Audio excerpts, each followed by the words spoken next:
কৃষ্ণ প্রভু, কোথায় তুমি?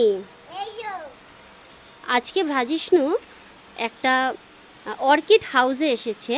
তো সেখানে দেখতে পাচ্ছেন যে চারিধারে শুধু অর্কিড ফ্লাওয়ারই রয়েছে, মানে গাছ রয়েছে, এখনও ছোট অবস্থায় রয়েছে।